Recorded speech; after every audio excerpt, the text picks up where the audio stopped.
மனிதர்கள் திடீரென மறைந்து போனால் இந்த உலகம் எப்படி இருக்கும் என்று ஒரு சுவாரஸ்யமான கற்பனை.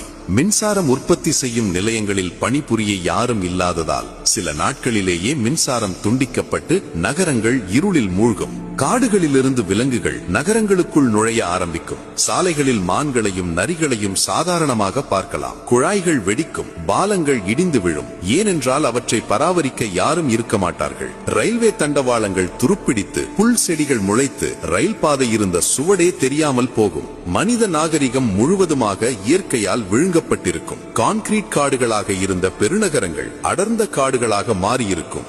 மனிதர்கள் கடலுக்குள் மூழ்கடித்த கப்பல்கள், விமானங்களின் பாகங்கள், குப்பைகள் என எல்லாமே கடல்வாழ் உயிரினங்களுக்கு ஒரு புதிய வாழ்விடமாக மாறியிருக்கும். மனிதர்களால் வேட்டையாடப்பட்டு அழிவின் விளிம்பில் இருந்த பல விலங்குகள் மீண்டும் பெருகி புதிய நிலப்பரப்புகளை ஆக்கிரமித்திருக்கும். இறுதியாக மனிதர்கள் இல்லாமல் போனாலும் இந்த பூமி இன்னும் உயிரோட்டமாக, அழகாக, தன்னிறைவாகவே இருக்கும். நாம் ஒரு பகுதியாக இருந்தோம், ஆனால் நாம் மட்டுமே உலகமில்லை என்பதை இந்த கற்பனை பயணம் நமக்கு உணர்த்துகிறது.